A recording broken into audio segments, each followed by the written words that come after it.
Care amiche ed amici, il cellulare mi dice trasmetti dal vivo e così io faccio.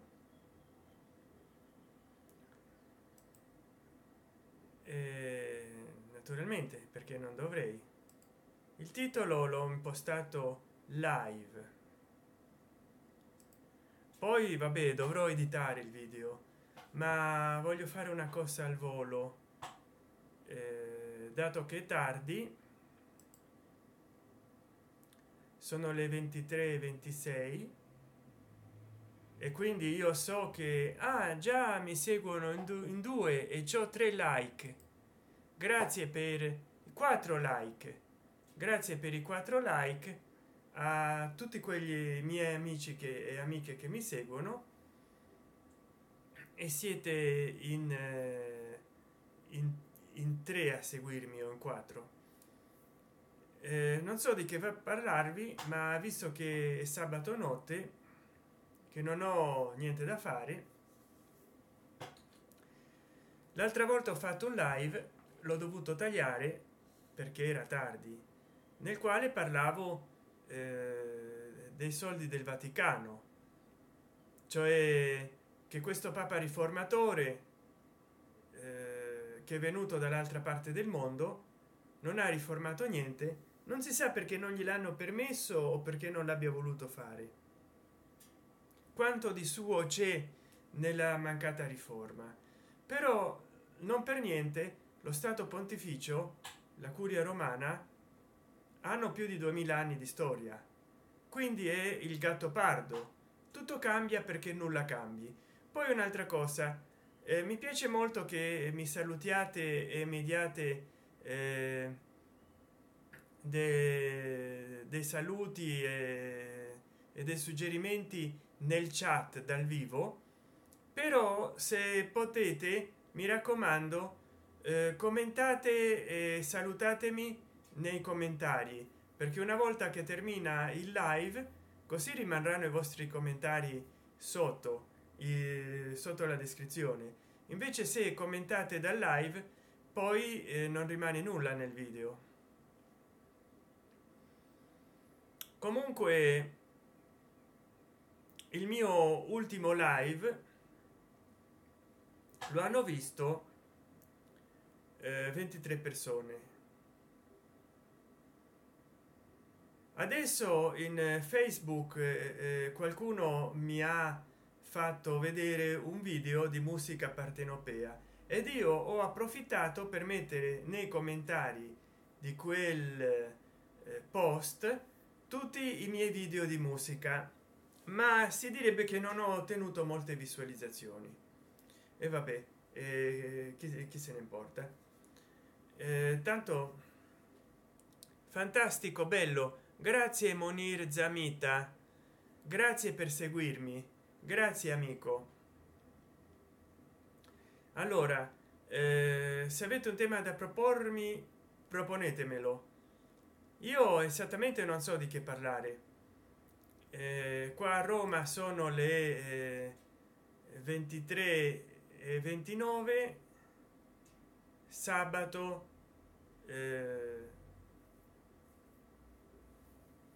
è sereno.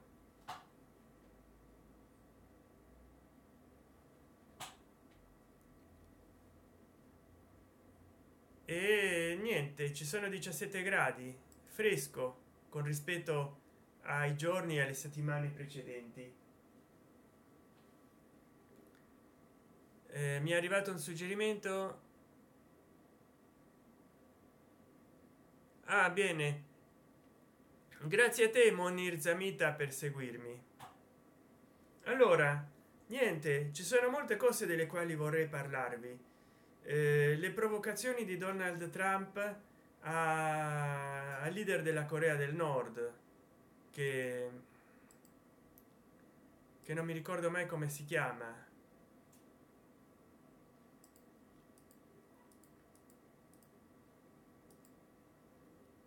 che lo sta provocando. Kim Jong Un sposta i razzi, l'allarme finale, la data in cui scoppierà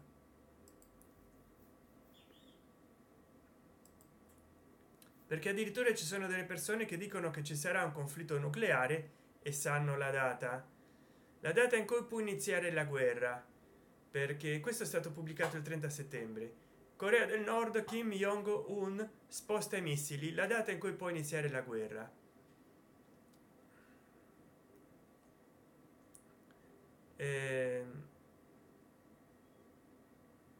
Prossimo 10 ottobre, può essere il prossimo 10 ottobre, anniversario della fondazione del partito, un giorno in cui la pace mondiale potrebbe tornare paurosamente a vacillare.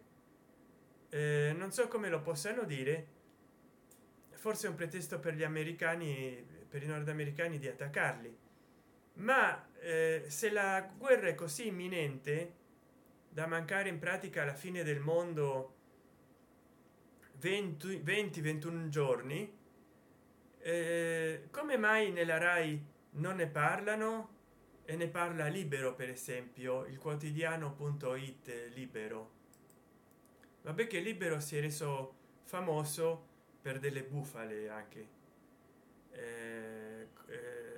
Tillerson dice contatti aperti con la Corea del Nord per soluzione su nucleare, di 6 ore fa. 7 ore fa dicevano attacco imminente, poi magari fra 5 ore diranno, o fra 4 ore, perché in America, in Nord America è ancora giorno, che è tutto risolto. Ah, era di un'ora fa, dalla Corea del Nord nessuna apertura al dialogo, sembra non dare per ora risultati il tentativo USA di dialogare con la Corea del Nord. Infatti Saddam Hussein ha dialogato e lo hanno attaccato, perché non solo Saddam Hussein dichiarava di non avere batteriologica nucleare e chimica, ma lo ha dichiarato anche l'ONU, gli ispettori internazionali del nucleare dell'ONU, e allora lo hanno attaccato a Saddam Hussein. Al finale Monir Zamita, al final va a ser un conflicto de mucho amores de Trump y el presidente de Corea. Beh, caro Monir Zamita, io vorrei tanto, come direbbe un mio istruttore di karate della mia gioventù, che si incontrino soli. Lui diceva di Reagan e di Gorbaciov. Vorrei tanto che si incontrino soli Donald Trump e Kim Jong-un in un prato, in un'enorme pianura, e che magari abbiano dei bastoni, dei pali, facciano a botte con arti marziali, con quello che hanno a loro disposizione. Se proprio vogliono vedere chi è l'uomo più duro, l'uomo più forte, e non che trascinino milioni di persone alla morte e miliardi di persone alla sciagura. Però purtroppo non è così, loro non si incontreranno mai, ma faranno scontrare milioni di persone. Ancora non so che titolo darei poi a questo video, ho messo live, poi magari domani dopodomani lo edito. Una cosa interessante è che io su Twitter ho quasi 9.000 8.000 seguaci e mi danno like e guardano i miei tweet, però non guardano i video che quei tweet pubblicizzano. Peccato, perché ho centinaia di like, centinaia di tweet e di retweet. Addirittura c'è gente che copia o mette dei tag ai miei video e li posta come se fossero propri tweet, però nessuno guarda i miei video. Addirittura se fanno tweet con i miei video, ho tanti sostenitori in Twitter che fanno tweet con i miei video, oltre a retweet dei miei tweet e mettere like. Però l'ultimo video che ho fatto sullo IOR, la curia romana, una cosa del genere, lo hanno visto 23 persone, però voglio dire, il numero di quelli che hanno guardato il post è migliaia di persone. Poi c'è sempre scandalo a Roma, non si sa se l'hanno raggirata alla Raggi o se la raggiante Raggi ci sta raggirando, perché forse è stata una crisi di coscienza, che lei quando ha assunto si è messa a piangere e piangeva e saliva le gradinate del Campidoglio e piangeva e saliva le gradinate del Campidoglio. Poi si è messa nel dirimpetto lì della porta d'accesso al Campidoglio e si è messa a piangere a rotta di collo. Poi è entrata nel Campidoglio, è uscita dal balcone e lì anche come una Giulietta Novella si è messa a piangere. Eppure è sposata e c'ha famiglia, ma evidentemente si era innamorata del potere. Mi fa ricordare l'altra che si era messa a piangere quando la Fornero, quando doveva annunciare fra i singhiozzi i tagli alle pensioni e l'aumento di tasse ai pensionati. Eppure ciò nonostante ha fatto la manovra Fornero. Su, coraggio, forza Fornero, non piangere, che a piangere saremo noi pensionati. Quindi, come dire, le operette dei nostri politici veramente sono risibili.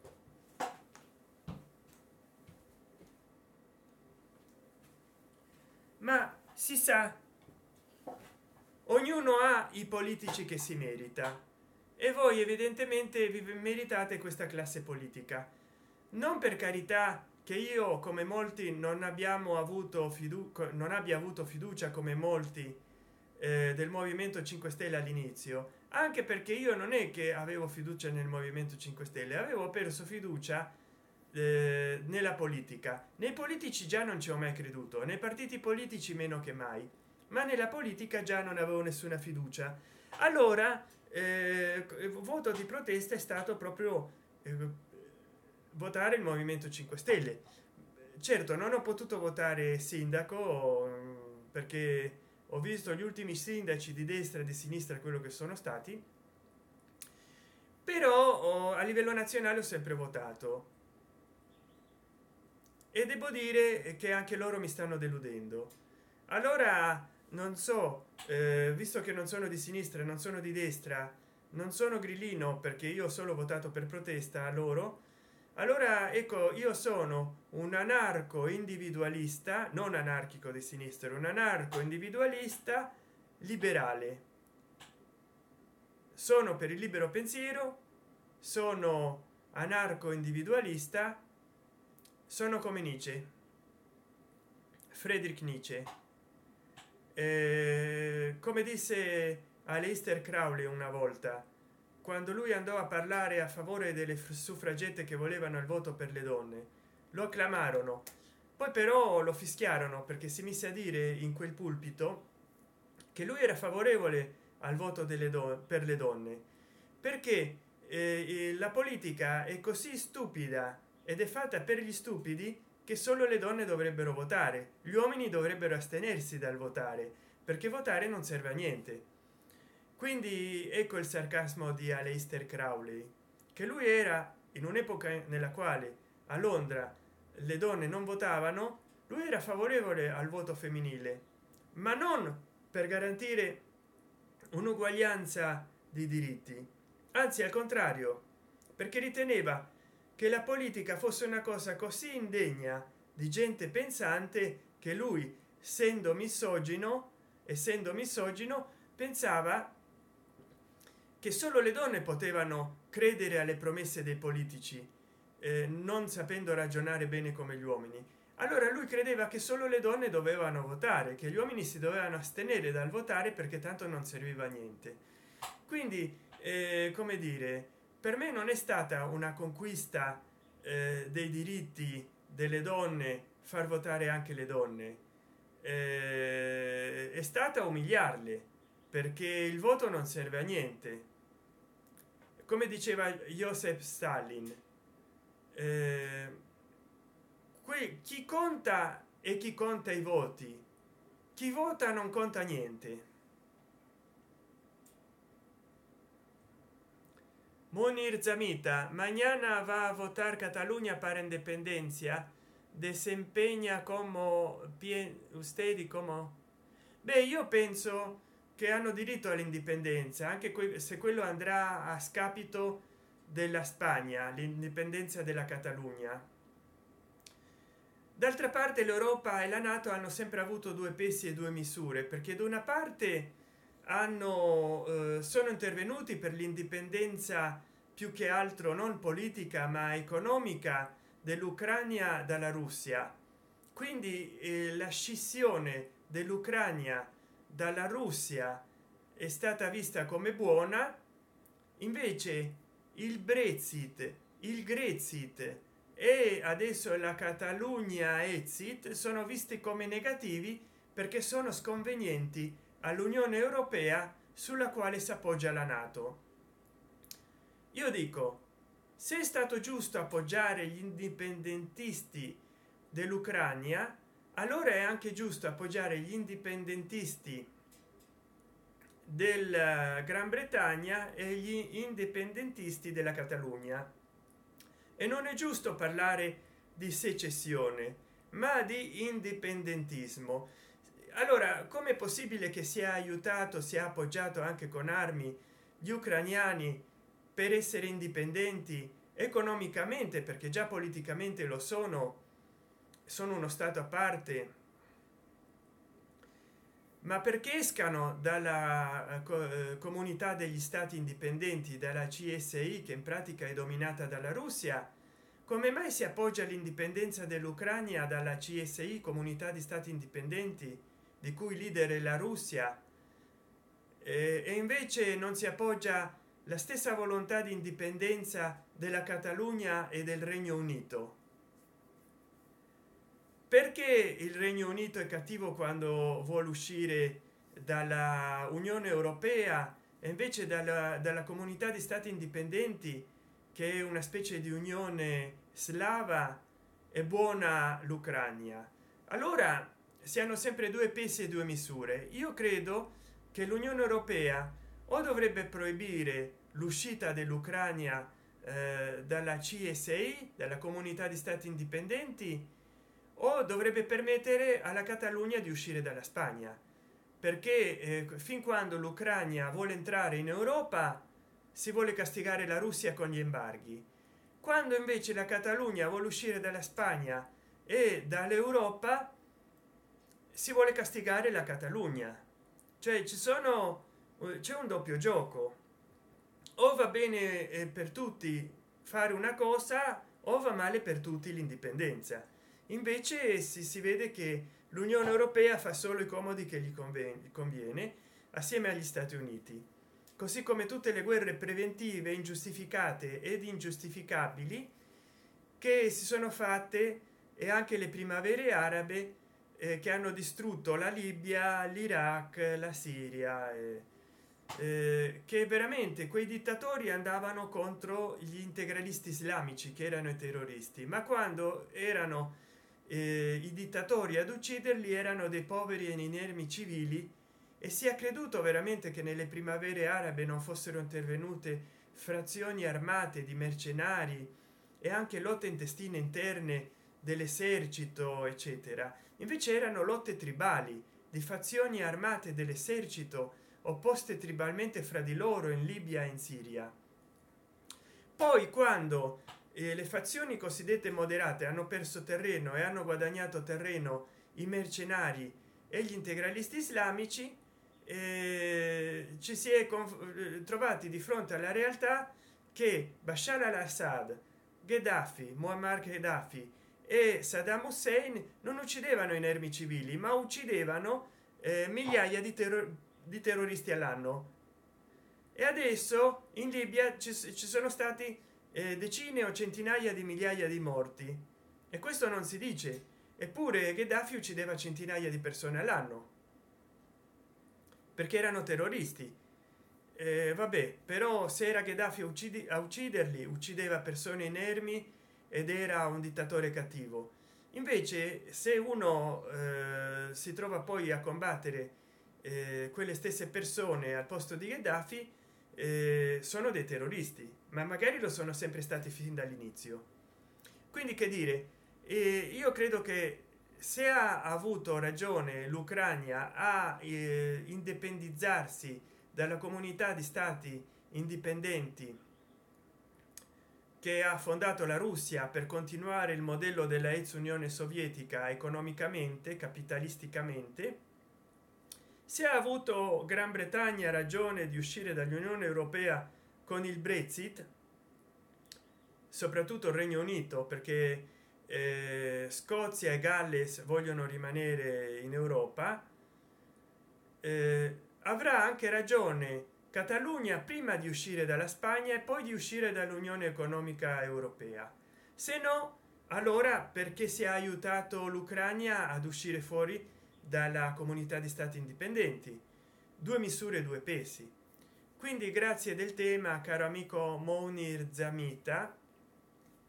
Purtroppo i politici europei sono sempre double face. Adesso continuano a essere le ore piccole della notte, perché fra poco già è mattina, sono le 23:47 e continuano a fare 17 gradi, ma la temperatura scenderà a occhio fino ai 14 gradi, per poi passare ai 25 gradi di domani, secondo le previsioni. Grazie a te Monir Zamita, sei anche te grande e sei per il momento fra le due persone che mi segui. Ho ricevuto 4 like. Se vuoi lascia un commentario a questo video. Io poi non so che dire della crisi venezuelana, che non hanno saputo sfruttare il prezzo alto del petrolio che è arrivato a sfiorare i $180 al barile, e magari avevano molte cose da aggiustare nel paese, ma si sono abbandonati a una politica populista e demagogica, per le quali invece di insegnare a pescare hanno comprato pesce alla gente. Da un paio d'anni il petrolio è sceso a meno di $40 il barile, e adesso non hanno più da comprare il pesce per la gente, muoiono di fame, non hanno medicinali, non hanno neanche carta igienica per quello che gli può servire. Invece dovevano approfittare del prezzo del petrolio per aprire imprendimenti di stato, ma imprendimenti. Poi un'altra cosa cattiva che ha fatto Hugo Chavez e adesso Maduro è stata quella di fissare dei prezzi di convenienza o dei prezzi di favore a tutti i prodotti, per cui a un certo punto scendendo il petrolio e non potendo fare degli sconti alle persone sul cibo, si è sparata l'inflazione, perché hanno cominciato a emettere banconote a rotta di collo, perché in pratica i prezzi ufficiali delle materie prime erano fissi, e anche del petrolio e anche del dollaro, ma poi si è creato un mercato nero parallelo che non si è potuto controllare, è cresciuto a dismisura e ha rovinato tutto il mondo. Ma di questo ne parleremo in un'altra occasione. Arrivederci e tanti saluti a tutti, ciao.